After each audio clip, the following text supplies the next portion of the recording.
Rita Bakıda. Hacıkənd hadisəsindən sonra Kirabobaddakı bütün qohum və tanışları ilə əlaqəsini bir dəfəlik kəsən Margarita Sergeyevna az keçmədi ki, Bakının bir çox rayonlarında özünü bir ərizəbaz və dalaşqan qadın kimi tanıtdı. Bir il keçmədi ki, Margarita Sergeyevna şəhərin bir çox prokuror, hakim və vəkil işçiləri arasında məşhur oldu. Bakıda elə bir məhkəmə yox idi ki, orada Margarita'nın iştirakı ilə bir mübahisəli işə baxılmasın. Gah Margarita Sergeyevna bu və ya başqa bir şey bəhanə edib qonşuları məhkəməyə çəkir, gah rayon təşkilatlarının rəhbərlərindən müxtəlif idarələrə ərizələr yazır, gah da işlədiyi avtomobil təsərrüfatı trestinin rəhbər işçilərini bir-birinə qatırdı. Bir çox belə işlərdən sonra trestin rəhbərləri bir gün boğaza gəlib onu işdən çıxartdılar. Elə həmin gün trest müdürünün kabinetində elə bir tufan qopdu. Margarita bir haray-həşir saldı ki, gəl görəsən. Direktoru baş mühəndisə, partiya təşkilatı katibini yerli komitə sədrinə qatdı. Hamısını bir biabır elədi. Hərəsinə bir cür böhtan atdı. Direktoru arvadbaz, baş mühəndisi rüşvətxor, partiya təşkilatı katibini yerli pərəst, həmkarlar komitəsinin sədrini isə sərxoş adlandırdı. Avtomobil Nəqliyyatı Nazirliyindən tutmuş, mərkəzi partiya və sovet orqanlarına qədər hamıya onlarca ərizə yazdı. Komissiya ardınca gəldi. Hamıya şikayət edib dedi ki, 2 ildir bu trestdə işləyirəm, az maaş vermək üçün məni gündə bir vəzifəyə göndərirlər. Əmək kitabçamda boş yer yoxdur, belə də iş olar, evdə acından qırılırıq. Elə bil ki, bir çöp olub batmışam direktorun gözünə. Məni görmək istəmir. Hara yazıramsa boş çıxır. Hardan komissiya gəlir, direktor onları kabinetinə yığıb ağızlarını yağlayır. Dodaqlarını qıfıllayıb yola salır. 3 aydır ki, bezrabotnikəm. Pulum çoxdan qurtarıb. Evdə də heç nəyimiz yoxdur. Çarpayımı da satmışam. İndi oğlumla birlikdə quru yerdə yatıram. Bütün bunları bir nəfəsə sadalayan Rita Sergeyevna gilə gedən olsaydı, onun mənzilində Riga mebeli ilə yanaşı bir çox bahalı şeylərin əlindən tərpənmək belə mümkün olmadığını görərdi. Başqalarını incitməkdən bir növ həzz alan Margarita Sergeyevna indi sovet rəhbər orqanlarının humanistliyindən və qayğıkeşliyindən istifadə edib imzasız məktublar yazmaqdan, ərizəbazlıq etməkdən və onu bunu məhkəməyə çəkməkdən xüsusi həzz alırdı.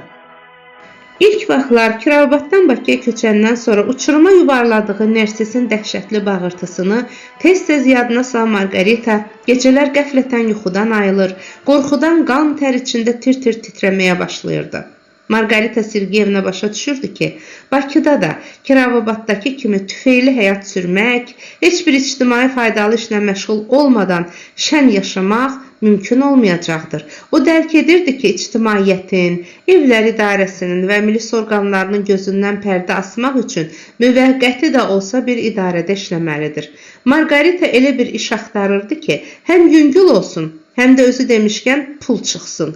Əli əyriliyə öyrənən Margarita Sergeyevna əvvəlcə restoranların birində xörək paylayan vəzifəsinə girmək istədi.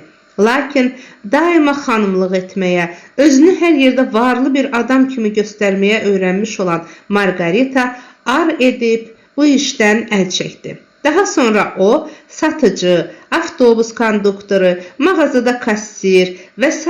vəzifələrin həvəsinə düşdü. Bunlardan da bir şey çıxmadı. Necə deyərlər, yuxarı vəzifələrə onu qoymadılar, aşağı vəzifələri isə özü getmədi. Belə günlərin birində Zöhrab Səlimzadə onun köməyinə gəldi. Fırıldaqçılıqda tayı bərabəri olmayan bu adam Margarita Sergeyevna'nın dərdinə qulaq asıb dedi. Aydındır Ritula, bilirəm ki, qorxu çəkirsən, işə girsən pis olmaz. Həm ziyarət, həm ticarət, həm başını bir işə qarışdırarsan, həm də az-çox pul qazanarsan. Mən sənə kömək edərəm ancaq nə Zisula? Gəl bir müqabilə bağlayaq.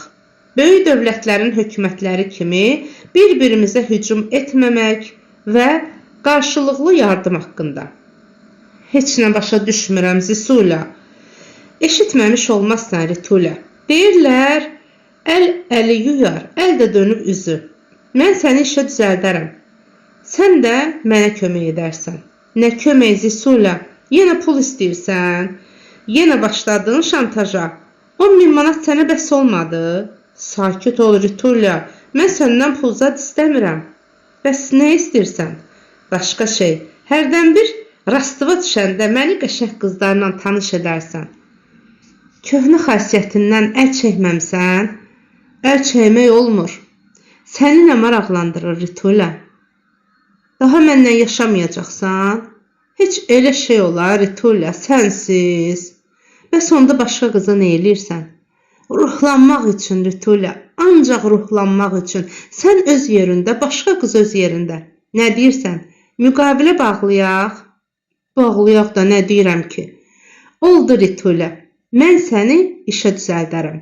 Nə işinə? Bufetçi. Yox Zisula, bufetçi olmaq istəmirəm.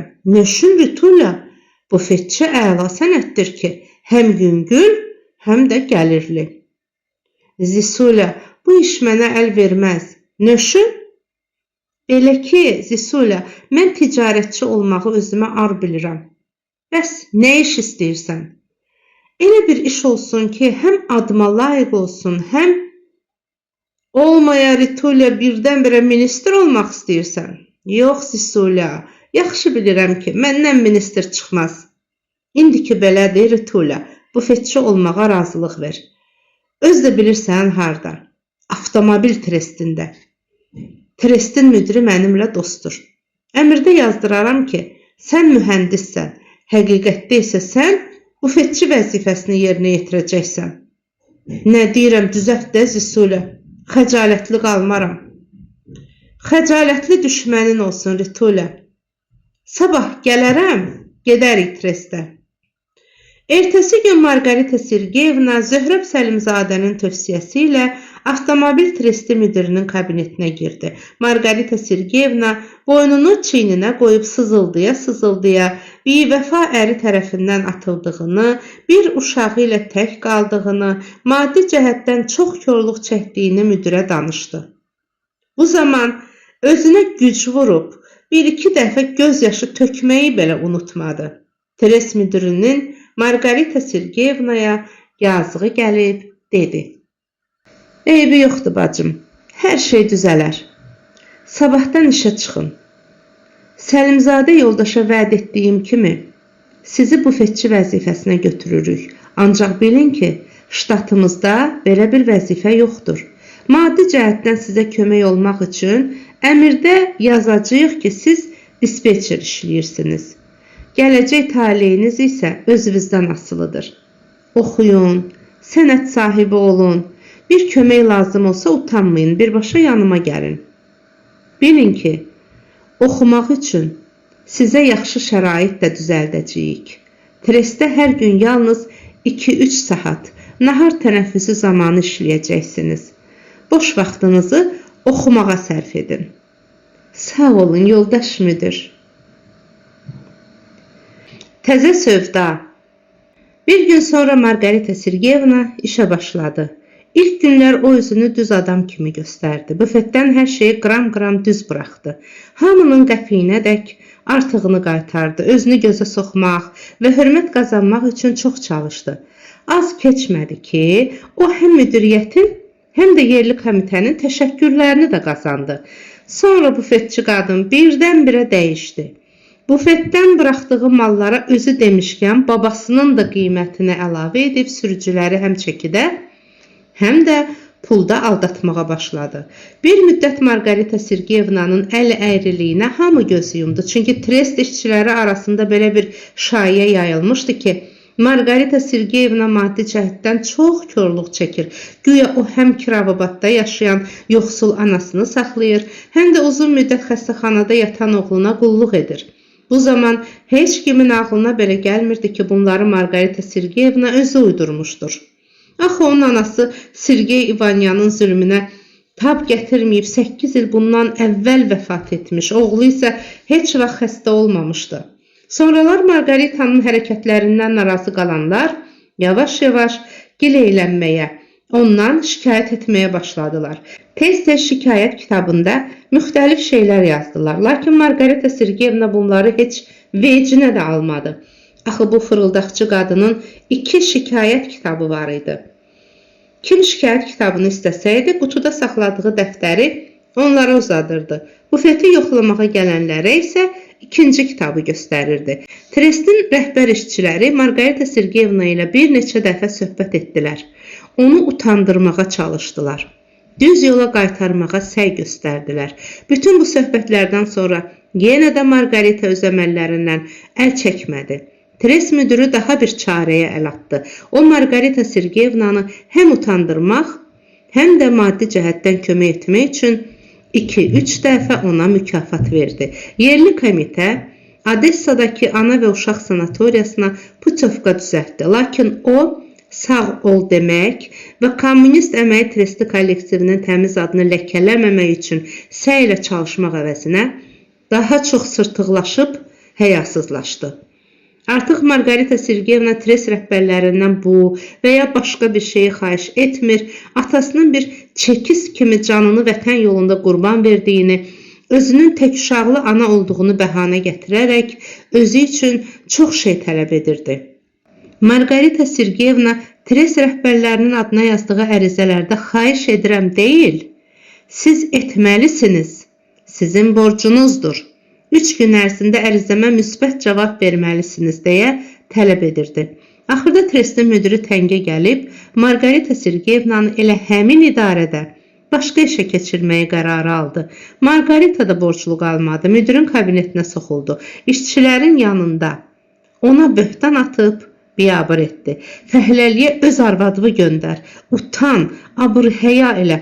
Bəsdir, məni axşamlar daha kabinetinə çağırma, dalımca düşmə, bil ki, səninlə yaşamayacağam. Məni rahat buraxmasan, özümü yandıracağam, qanımı üstüvə atacağam. Yetim qalan balamı isə sən saxlamalı olacaqsan. Bir gün bu məsələni Partiya Dövlət Nəzarəti Komitəsi yoxladı. Ştatda belə bir vəzifə olmadığı halda Margarita İvanyanı bufetçi kimi işlətməsinə, dispetçer kimi artıq maaş verməsinə görə Tres müdürünə bir yağlı töhmət yazdı. Margaritanı isə işdən götürməyi təklif etdi. Əlbəttə, Trestin müdiriyyəti Partiya Dövlət Nəzarəti Komitəsinin tapşırığını yerinə yetirməyə bilməzdi. Buna görə də Margaritanın işdən götürülməsi haqqında əmr yazıldı. Elə həmin gün Trestin rəhbərləri üçün qara günlər başlandı. Komissiya dalınca gəldi. Sorğu başlandı. Gah müdir, gah baş mühəndis, gah da yerli komitənin sədri məhkəməyə çəkildi. Hər yerdə Margarita Sergeyevnaya haqsız olduğunu başa saldılar. Ancaq necə deyərlər? İt əl çəkdi, sümük əl çəkmədi. Margarita Sergeyevna özünü nəinki Trestin kollektivinə qarşı, hətta bütün cəmiyyətə qarşı qoydu. Bu fırıldaqçı qadın elə həyasızlaşmışdı ki, yerli zəhmətkeş deputatları sovetlərinə seçkilər günü seçki məntəqəsinə gələrək tək uşaqlı ananı ac və susuz qoyduqları üçün səs verməkdən imtina etdi. Nəhayət bir gün bütün bu əməllərindən heç bir nəticə çıxmayacağını başa düşən Margarita Sergeyevna sakitləşib evində oturdu. Kömək üçün yenə Zöhrəb Səlimzadəyə müraciət etməyi qərarı aldı. Kirovograddan Bakıya köçdükdən sonra ayda 1-2 dəfə Margarita Sergeyevna gilə gəlib, gecələri burada qalan Səlimzadə son vaxtlar ayağını dostunun evindən çəkmişdi.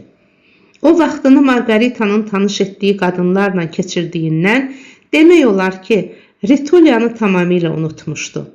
Son zamanlar isə Viktoriyanın eşqi ilə alışıb yanan Səlimzadənin Margarita haqqında düşünməyə heç vaxtı belə yox idi. Belə günlərdən birində Səlimzadəni Margaritanın evinə gətirib çıxaran Viktoriyanın onu tamamilə rədd etməsi oldu.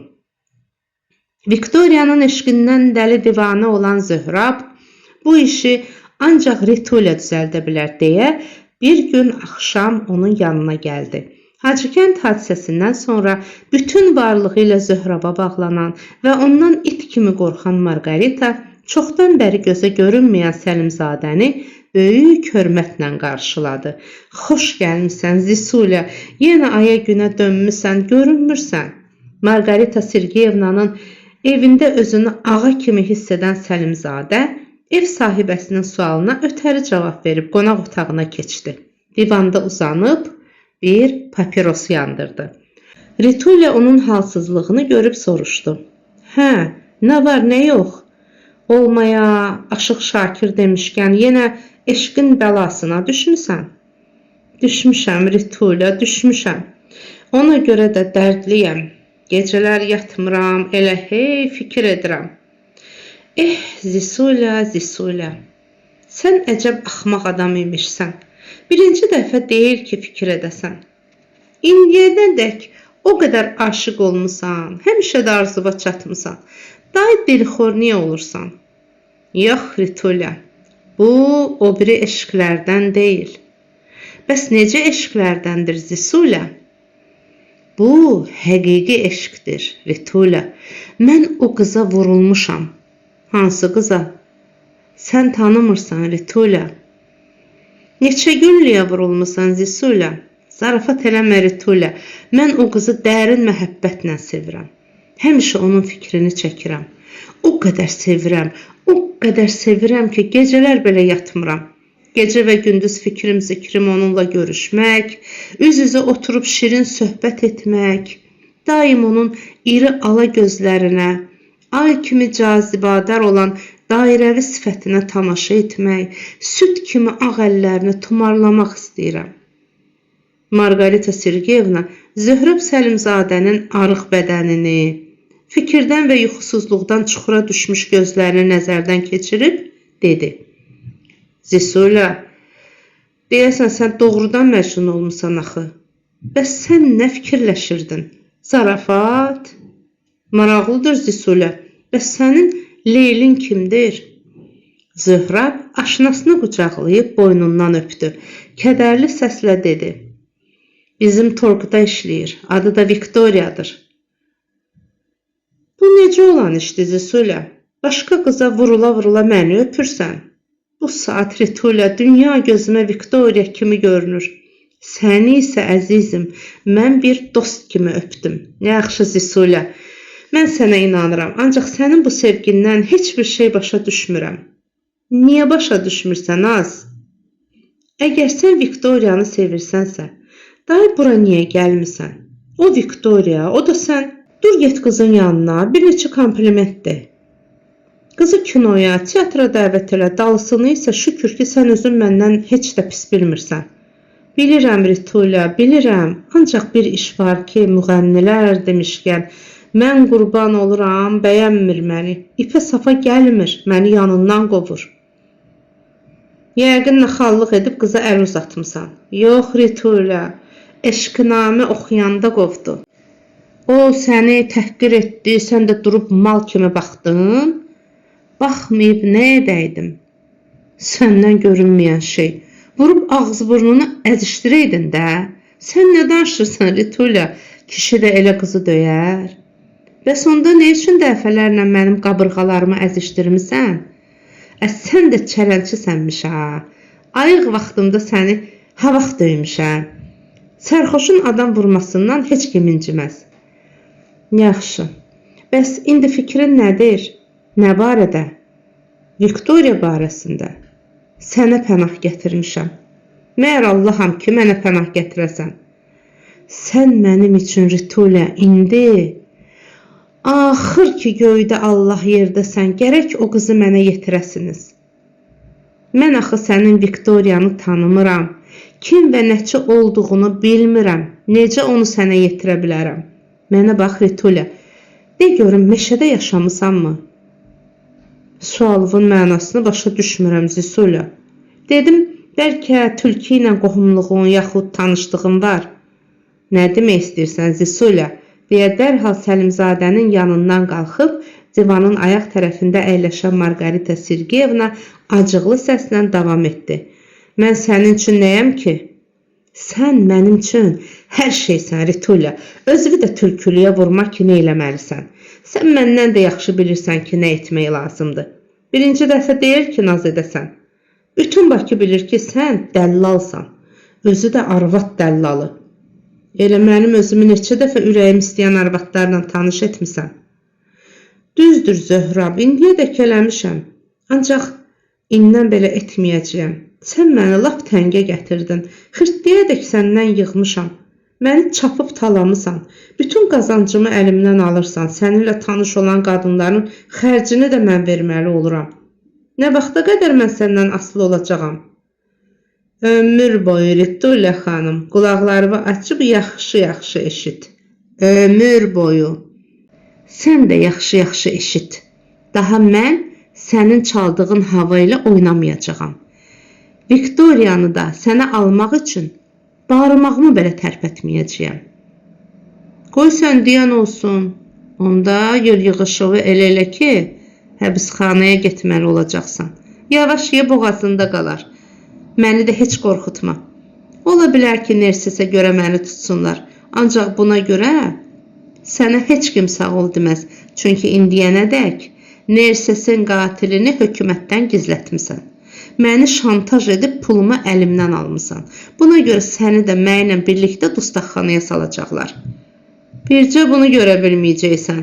Görəcəyəm Səlimzadə, onu da görəcəyəm, başqa şeyləri də. Heç atılıb düşmə. Məsəl var deyərlər ki, qorxan gözə çöp düşər. Ancaq mən səndən qorxmuram. Allah'a dua et ki, indiyənədək səni də Nerses kimi cəhənnəmə göndərməmişəm. Mən sənin üçün Nerses deyiləm. Məyər sən Nersesdən artıq adamsan? Bəs bilmirsən, laf nahaq. Səhvin var Səlimzadə. Sən Nersesin atılan bir dırnağı da ola bilməzsən. Allah ona rəhmət eləsin. Çox igid oğlandı, qeyrət çəkən, qayğıkeş. Yopa basma bala. Nerses yaxşı olsaydı, sən onu öldürməzdin. Bir qəzadır baş verdi. Şeytan məni yoldan çıxartdı. Mən də o yazığı başqa bir qadına qısqanıb həlak etdim. Təzə söz. Sən qısqanmaq da bilirsənmiş. Səlimzadə qəhqəh çəkib elə ucadan güldü ki, Margarita dik atıldı. Yalansa səni, ha ha ha. Az hırılda eşidən olar. Axı sən gülməli sözlər danışırsan. Sən hara, sevgi hara, qısqanmaq hara. Sənin nəfəsin də yalandan gedib gəlir. Sən elə adamsan ki, nə ismət, nə izzət, nə də qeyrət bilirsən. Belə şeylər üçün sən nəinki adam öldürməzsən, hətta başqasının keyfinə belə toxunmazsan. Sənin dinin də, imanın da, Allahın da puldur. Pul, pul, ancaq pul. Bunlara görə bütün varlığımla əminəm ki, sən ancaq pula, qızıla görə bədbəxt Nersesi o dünyaya göndərmisən.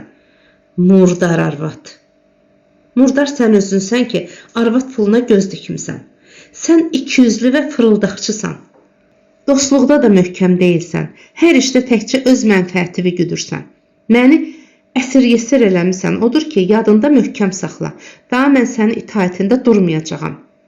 Zöhrab indiyənədək hədə-qorxu gəlməklə itaətində saxladığı bu qadının ondan daha qorxmadığını görüb, balı dəyişməyi qərarı aldı. Ona bir neçə kompliment dedi. Mülayim münasibətlə könlünü almağa çalışdı. Bir neçə dəfə artıq ağarmağa başlayan saçlarını tumarladı. Dostluqdan, sədaqətlikdən söhbət saldı. Bütün bunların istənilən nəticəni vermədiyini görüb yalvarmağa başladı. Margarita Sergeyevnanın qarşısında diz çöküb dedi. Rittulə, qadın alım, mənə yazığın gəlsin. Nə istəyirsən? Mənə kömək et, Viktoriyanın dərdindən ölürəm. Yenə havayı? Yox, Rittulə, bu dəfə pulla. Nə qədər verirsən? Nə qədər lazımdır? Hər şeyi pulla ölçən Margarita Sergeyevna bu işdə yaxşı qazanc əldə edə biləcəyini başa düşüb, yumşaldı. Zisulə, belə zənn edirəm ki, bir paçka çatar. Son vaxtlar hər yerdə təzə pul haqq hesabına keçildiyindən Səlimzadə Margarita Sergeyevnanın nə qədər pul istədiyini başa düşmədi, hirsləndi. Adam kimi danış de görüm nə qədər istəyirsən? 1000 manat. Köhnə pulla? Yox, Zisulə, təzə pulla. Çox deyilmi? Yox, Zisulə, ancaq çatar. Bir də niyə darıxırsan? Öz pulumu vermirsən ki. Fikirləş bir. Yaxşı qadası, razıyam. İşə başla. Nisiyə girməz kisiyə demişlər. Ritola, sən yenə mənə inanmırsan? Yox Zisulə, inanmıram. Ətağa cəhdi düz deyirəm, düzəlt verərəm. Yox Zisulə, sən indiyənədək mənim yanımda yalandan o qədər Allaha, Peyğəmbərə, Həzrət Abbasa, Ətağanın cəddinə and içmisən ki, bütün bunlar keçmişdə olub Ritola, indi isə düz deyirəm. Əlin cibində olsun. Ritola, inan, yanımda bir o qədər pul yoxdur. Onda beh ver. Nə qədər? 500. O da yoxsa 300. Bir qəpik azalmaram. Yaxşı, al, deyə Səlimzadə Margaritaya 300 manat pul uzatdı. Qalanını da sonra verərəm. Ancaq pulu son qəpiyinədək almayınca səni arzuva çatdırmayacam ha. Yaxşı, yaxşı. Pulun qalanını sabah axşam gətirərəm. Sağlıqla qal. Əyləş Zisulə, hələ söhbətimizi qurtarmamışıq. Nə qalıb ki? Özün qiymət təyin elədin, mən də razı oldum. Daha nə məsələ? Pul verməklə iş bitmir Zisulə. Bəs nə ilə bitir? Məni ilə tez-tez əlaqə saxlamalısan. Bu asan işdir Ritola, sonra tez-tez bəzi xırda xərclərin də olacaq. Yenə nə xərc Ritola? Axı mən sənə pul verdim. Artıq əski lazım deyil. Könlü balıq istəyən quyruğunu buzlu suya qoyar. Anam, bacım, sən dedin, mən də quyruğumu buza qoydum da. Daha nə istəyirsən? Onu istəyirəm ki, sən Hacı Qaralıqdan əl çəkib səxavətli olasan. Qızın hər bir istək və arzusunu yerinə yetirməyə hazır olasan. Ritola, nə istək, nə arzu? Ada Zisulə, niyə başa düşmək istəmirsən? Sən gərək tez-tez qıza müxtəlif hədiyyələr də alasan. Nə hədiyyə Ritola? Nə bilim, çanta, ətir, pudra, boya, şlyapa, əlcək, corab. Bunlardan əlavə lazım olarsa gül və meyvə. Bunları yadında möhkəm saxla. Sənə tapşırıram ki, bu gündən başlayaraq hər 2 gündən bir mənə bir dəstə ən yaxşı gül gətirərsən. Qızıl gül gətirsən daha yaxşı olar. Hamısı ağ, arasında isə bircə dənə qırmızı gül. Bu, qıza səni sevirəm deməkdir. Həm də sənə qabaqdan xəbərdarlıq edirəm, bil ki, tez-tez gül çiçəyi gətirməsən, iş düzəlməyəcək. Əcəb işə düşdük. Deməli, Ritola, sən gündə bir şeyi bəhanə edib sağmal inək kimi məni sağacaqsan, eləmi? Səni yox, sənin Leylini. Mən onu tora salmaq üçün özümdən asılı etməliyəm. Belə ki, öl desəm ölsün, qal desəm qalsın. Buna görə də əvvəlcə onu müxtəlif hədiyyələrlə şirinlikləşdirmək istəyirəm. Yaxşı da Ritola, şirinlikləşdir də. Atam balası, mən dediklərimin hamısı ilə razıyam. Nə istəyirsən edim, tək ki Viktoriya mənim olsun. Bir şey də qalır Zisulə. İndi nə? Qəbiz. Üzmə niyə mat-mat baxırsan? Nerses məsələsini deyirəm də, o qəbzi gətirməsən, işə başlamayacağam. Al, bu da sənin qəbzin, deyə Zöhrəb Səlimzadə xeyli bundan əvvəl Margarita Sergeyevnanın Kirovabadda yazmış olduğu qəbzi qoltuq cibindən çıxarıb ona təqdim etdi. Bura gələndə bilirdim ki, sən məndən qəbz istəyəcəksən. Mənə bax Zisulə, bəlkə yenə fırıldaq işlədib qəbzin şəklini çəkmisən? Axmaq-axmaq fikirlərə düşmə Ritola. Heç elə də iş olar. Mən nə hesab edirsən? Xətircəm ol, məndən sənə zərər dəyməz. Məsəl var Zisulə, deyərlər ki, qoy Allah məni dostlarımdan hifz eləsin, düşmənlərimdən özüm bacararam. İş qaldı sənə, düzələsi adam deyilsən. Belə düşünürəm ki, pul üçün sən doğma ananın belə başını kəsərsən. Hər şeyi öz arşınınla ölçürsən Ritola. Bu qədər bəsdir, danışdıq. Getsəm yaxşıdır. Yoxsa mübahisə etsək yenə savaşa bilərik. Dayan Zisulə, bir məsələ də qalır. Yenə nə məsələ? Zisulə, məni işdən qovdular. Nəyə görə? Tres müdürü mənimlə yaşamaq istədi, razılıq vermədim. İnanmıram, belə şey olmaz. Yalan dediyimi nədən bilirsən? Tres müdürünü mən yaxşı tanıyıram. O sənin kimi pozğun adam deyil. Min gözəli bir çopur arvadına dəyişməz. Düzünü də görüm, nəyə görə qovublar? Rüşvət istədi, vermədim. Yenə yalan deyirsən Ritula, o çox təmiz adamdır. Sənin mənim kimi tamahkar deyildir. Deməli mən yalan danışıram. Həri Ritula, belə şeyləri sən başqalarına deyə bilərsən. Yuxarı təşkilatlara çağırılanda belə böhtanlarla özünü təmizə çıxarmağa çalışarsan. Mən əminəm ki, sən həm yalan danışırsan, həm də təmiz adamlara böhtan atırsan. Yaxşı Zisula, qoy sən deyən olsun. Düzünü bilmək istəsən onlarla yola getmədim. Ona görə də çıxartdılar. Yaxşı, indi fikrin nədir? Gərək təzədən yüngül bir işə girəm, yoxsa milis məni sürgün edər.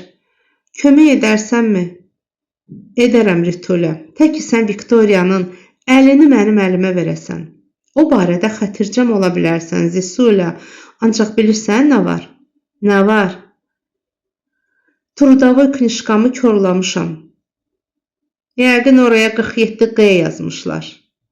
Elədir. Darıxma Ritula, bizim torqda bu maddə ilə işdən o qədər adam çıxarırlar ki, gəl görəsən. Az sonra onlar yenə başqa bir yerdə ticarət işinə düzəlirlər. Necə? Təzə əmək kitabçası tapırlar. Bu mümkündürmü? Əlbəttə Ritula. Arxeyin ola bilərəmmi? Tamamilə. İndi də görüm Ritula, gedə bilərəmmi? Yox. Nə üçün? Ay axmaq, mənə qız barəsində tapşırıq verirsən, ancaq sənin Leylivin kim və nəçi olduğunu, harda işlədiyini, yaxud oxuduğunu demirsən. Dedim ki, bizim torqda işləyir, süpürgəçidir. Viktoriya Sinelnikovunu soruşsan, hamı göstərər. Mən onun iş yerini neynirəm Zisula? Yaxşısı budur ki, sən onun ünvanını və nişanələrini mənə xəbər verəsən. Zöhrəb Səlimzadə Viktoriya haqqında ətraflı danışdı. Qızın ünvanını yazıb verdi. Onun xəssiyyəti, işi gücü, istək və arzularına dair Margarita Sergeyevnanın bir sıra suallarına cavab verdi. Sonra çıxıb getdi. Küçə tanışlığı. Son zamanlar Zöhrəb Səlimzadənin daha gözə görünmədiyindən sevinən Viktoriya Sinelnikova bir gün səhər işə getmək üçün evdən çıxanda çox səliqə ilə geyinmiş, dolğun bir qadınla rastlaşdı. Bu, Margarita Sergeyevna idi. Tanımadığı bu qadını tramvay dayanacağında ona baxıb güldüyünü görən Viktoriya təəccüblə çiyinlərini çəkib dedi: "Bağışlayın, mən sizi tanımıram." "Eləmi?" deyə Margarita Sergeyevna yaxın gəlib dedi. "Mən isə sizi hardasa görmüşəm, hətta sizinlə söhbət də etmişəm, ancaq harda, nə qədər fikirləşirəmsə, yadıma sala bilmirəm." İdarədə dedikodu kəsildikdən sonra əhvalı xeyli yaxşılaşan və son günlər yenə əvvəlki kimi gülərüzlü və şən qıza çevrilən Viktoriyanın bu səhər də keyfi kökdü. O, Margarita Sergeyevnanın xoş sifətinə baxıb gülə-gülə dedi: "Ola bilər. Şəhərimiz bir o qədər də böyük deyil, adam adama oxşar. Bağışlayın, adınız Larisa deyil ki." "Xeyr, mən Viktoriyayam." "Ay Allah, gör hafizəm necə korlanıb. Yəqin qocalmışam." "Nəyiniz qocadır? Sizə heç 30 yaş da vermək olmaz." "Yox əzizim, səhv edirsiniz. Mənim 32 yaşım var." "Yaşınıza görə çox cavan görünürsünüz." "Düz deyirsiniz. Yaşıma görə cavan qalmışam. Ancaq bir məsələni mən hökmən aydınlaşdırmalıyam. Sizi harda görmüşəm?" "Nə bilim." Hə, yadıma düşdü. Keçən il siz universitetdə idiniz, imtahan verirdiniz." "Bəli, elədir, ancaq imtahanda sizi mən kəsməmişdim ki." "Siz məyər müəllimsiniz? Gör bir mənə necə divan tutmusunuz ki, hələ də özümə gələ bilməmişəm. Demək müəllimsiniz." "Bəli əzizim, dil və ədəbiyyat müəllimiyəm. Çox zaman da universitetdə qəbul imtahanlarını mən götürürəm." "Ola bilər." "Bəli, Vika. Bəs bu il necə imtahan verəcəksiniz?" "Nə deyim? Bu olmadı ki. Adam biraz ciddi olar, hazırlaşar." "Əvvələn imtahanlara hazır deyiləm. İkincisi də odur ki, 2 illik iş stajı əldə etmək istəyirəm." "Yaxşı fikirdir qızım. Lazım gəlsə, mən də sənə kömək edə bilərəm." Margarita Sergeyevna ilk dəfə olaraq Viktoriyanı sən deyə çağırmağa başladı. "Sən oxumaqdan əl çəkmə ha. Sağ olun. Bəs indi hara gedirsən?" "İşə." "Harda işləyirsən?" Yeyinti Ticarəti İdarəsində. Nə vəzifədə? İndiyənədək öz işi ilə bir növ fəxr edən Viktoriya nədənsə bu xoşsifət qadına süpürgəçi və məktubdaşıyan vəzifələrində çalışdığını deməyə utandı. Başını aşağı salıb sakit səslə dedi: "Katibə." Qızın yalan danışdığını dərhal başa düşən Margarita Sergeyevna öz-özünə gülümsündü, lakin onun yalanını üzə vurmadı. Saatına baxıb dedi: "Vika, hələ iş gününün başlanmasına çox var. Gəl piyada gedək. Mənim yolum da o tərəfədir." Yola düşcək, Margarita gülər üzlə əlavə etdi: "Gəl yaxşı-yaxşı tanış olaq. Mən Margarita Sergeyevnayam. Ərim mühəndisdir. Bir də yaxşı bir oğlum var." "Oğlum var" sözlərini eşidən Viktoriya Sinelnikova dərhal qulaqlarını şəklədi. Hirsləndiyini gizlətmədən dedi: "Olmaya başqaları kimi siz də məni oğlunuz üçün istəyirsiniz." "Təəssüf ki, mən belə fikirdə deyiləm. Uşağım hələ balacadır. Əlbəttə, sənin kimi gəlinim olsaydı dünyada dərdim olmazdı. Mən doğrudan da sənin kimi gəlin arzusundayam."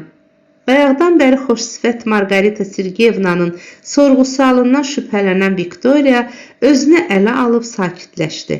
Həyatında ilk dəfə rast gəldiyi bu qadına nədənsə elə ilk dəqiqədən bel bağladı. Onunla köhnə bir tanış kimi, yaxın bir dost kimi şirin-şirin söhbət etməyə başladı.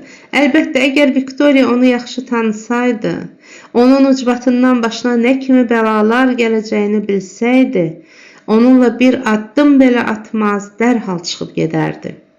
Yeyinti Ticarəti İdarəsinin yanında Viktoriya ilə xudahafizləşən Margarita Sergeyevna dedi: "Vika, qulaq as, gör nə deyirəm. Adamın həyatda ata-anası, bacı-qardaşı, oğul-qızı, əri yaxud ürək dostu ola bilər. Ancaq indiki zamanda cavan bir qızın ayaq üstə möhkəm durması üçün onun bütün qohum-qardaşı ilə yanaşı yaxşı dostu, daha doğrusu canı yanan qəyyumu da olmalıdır." "Nə bilim vallah. Bilmirsənsə bil, adamsız keçinmək olmaz." "Olmaya başqaları kimi siz də mənə qəyyum axtarmaq fikrinə düşmüsünüz?" Viktoriya yenə də şübhələnməyə başladı. "Yox Viktoriya, mən sənə qəyyum axtarmaq fikrində deyiləm. Təəssüf ki, mənim də sənin kimi dayım yoxdur. Mən də sənin kimi yetim olmuşam, çətinliklə böyümüşəm." "Bəs indi nə üçün qəyyumluqdan söhbət salırdınız?" "İş orasındadır ki, Vika, özüm sənə qəyyum olmaq istəyirəm." "Nə məqsədlə?" "Sən mənə həddən ziyadə müsbət təsir bağışlamısan. Allah mənə qız vermədi, oğlumdan sonra uşağım olmadı.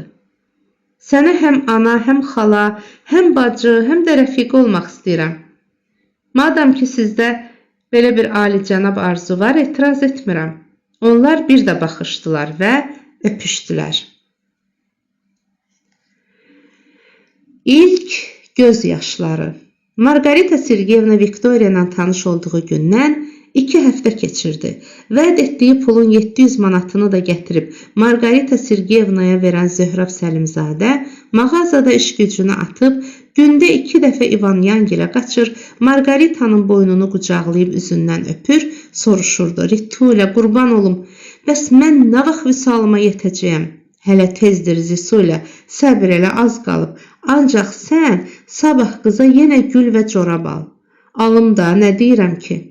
Bu 2 həftə ərzində Margarita da vaxtını boş keçirmədi. Bir neçə dəfə Viktoriya ilə görüşdü, evlərinə gedib qızın anası ilə tanış oldu. Hər dəfə gələndə gah gül, gah meyvə, gah da şokoladlı konfet gətirdi. Antonina Petrovna üçün dəsmal və baş yaylığı, Viktoriya üçün isə 2 cüt corab və ayaqqabı aldı. 2 dəfə Antonina Petrovnanı qızı ilə birlikdə, bir dəfə də Viktoriyanı tək qonaq çağırdı. Antonina Petrovnanın qabaqcadan razılığını alıb, Viktoriyanı bir dəfə teatra, 3 dəfə kinoya apardı. Bütün bunların nəticəsində həm Antonina Petrovnanın, həm də Viktoriyanın tam etimadını qazandı. Margaritanın bu qərəzsiz yardımı, mülayim münasibəti, Viktoriyanın hər bir istək və arzusunu dərhal yerinə yetirməyə çalışması qızı elə cəlb etdi ki, bir gün xeyirxahını görməyəndə darıxırdı. Margarita Sergeyevna bu münasibətin daha yaxşı olması, qızla dostluğun möhkəmlənməsi üçün əlindən gələni əsirgəmədi. Hər gün Viktoriya ilə əlaqə saxladı. Gündə bir neçə dəfə ona telefonla zəng vurub keyfini xəbər aldı. İşdən sonra qarşılayıb evlərinədək yola saldı. Axşamlar gəzməyə apardı. Bunlara görə Margarita Sergeyevnaya dərin hörmət bəsləməyə başlayan Viktoriya onun dedikləri ilə oturub durmağa, hər bir məsələ barəsində onunla məsləhətləşməyə, onun dediyi kimi hərəkət etməyə başladı. Bir ay da belə keçdi. Bir gün işdən sonra Viktoriyanı ticarət idarəsinin qabağında qarşılayan Margarita Sergeyevna dedi: "Əzizim, 3 günlüyə Kirovobada gedirəm. Zəng vurmasam nigaran qalma." "Margarita Sergeyevna, gəlim sizi yola salınmı?"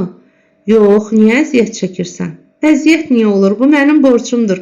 Amma jaketiniz sizə nə yaraşır? Xoşuna gəlirmi? Yugoslaviya malıdır, əldən almışam. 55 manata. Heyif ki bir dənə idi, yoxsa sənin üçün də alacaqdım." "Niyə zəhmət çəkirsiniz?" "Yox Vika, sənə də mütləq belə jaket lazımdır. Rast gəlsə al, pulunu mən verərəm." "Vallah Margarita Sergeyevna, siz mənə o qədər xəcalət verirsiniz ki, adam utandığından yerə girmək istəyir." "Xəcalətli düşmənin olsun Vika. Mən sənə qızım kimi baxıram. Buna görə də qayğı göstərirəm. Axı səninlə bir növ müqavilə bağlamışıq." "Müqavilə? Nə müqavilə? Bilmirsən?" "Xeyr. Vika qızım, bil ki, mən kosmonavt Yuri Gagarinlə tanışam. Moskvada bir məclisdə tanış olmuşuq. Demək olar ki, bir növ dostuq. Gagarin də bildiyin kimi Allahla dostluq edir. Çünki Allah Gagarinin xətrini çox istəyir. İstəməsəydi, onu heç bir zaman səmaya, öz yanına buraxmazdı." Hə, inan, inan. "Zarafat edirsiniz Margarita Sergeyevna." "Yox Vika, mənə belə gəlir ki, Allah heç bir vaxt Gagarinin sözündən çıxmaz. Mən Gagarinə müraciət edərəm, o da Allahdan xahiş edər ki, Viktoriya Sinyelnikovanı heç bir zaman qocaltmasın. Bütün ömrü boyu indiki kimi qəşəng və cavan saxlasın. Ancaq bir şərtlə." "Nə şərtlə?"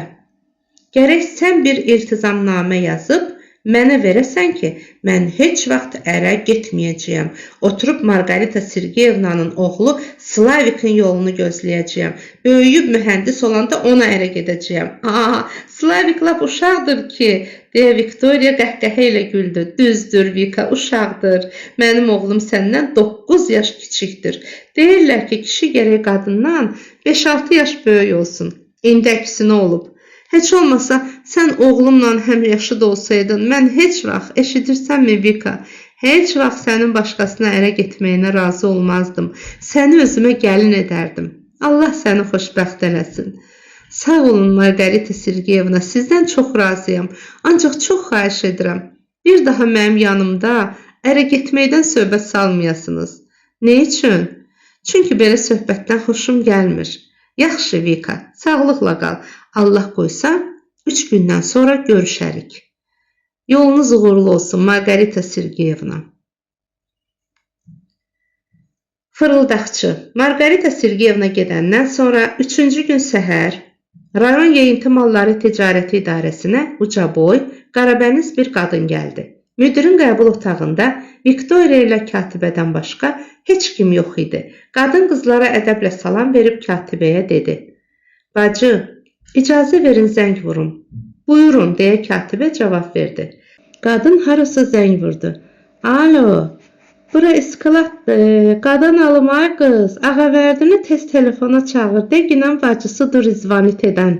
Qadın biraz dayandı. Sonra daha ucadan danışmağa başladı. "Ağavərdi, sənsən? Hə, mənəm, qız xanımdır. De görüm o qəşəng jaketdən qalıb. İstəyən var.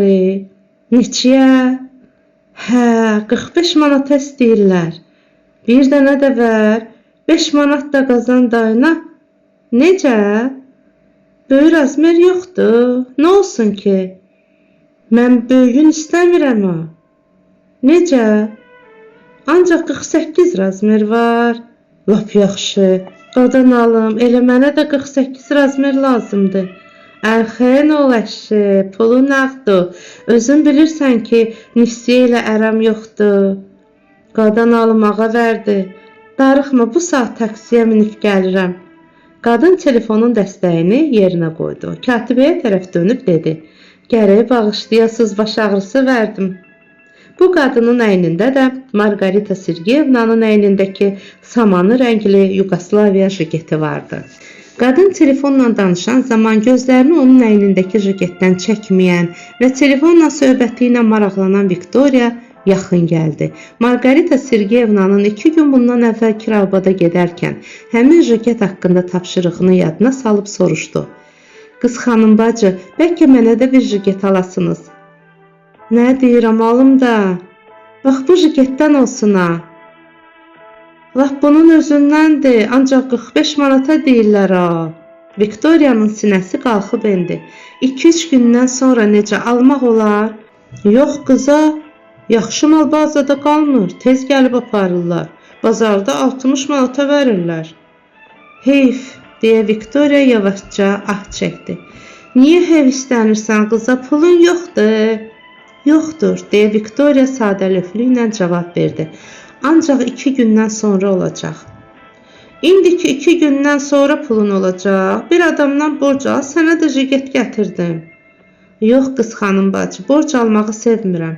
Özün bilən məsləhətdir." Qadın dönüb getmək istəyərkən katibə onu səslədi.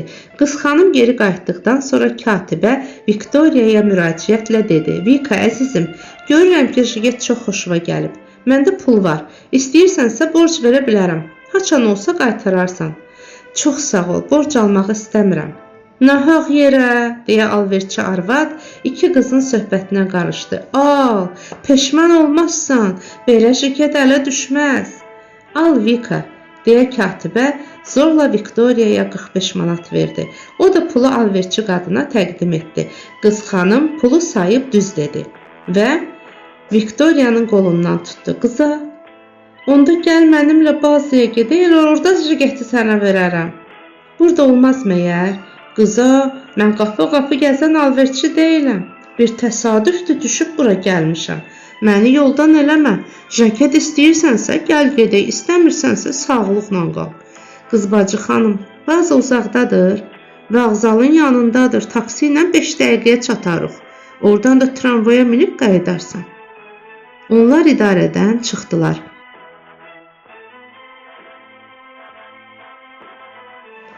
Davamı tezliklə.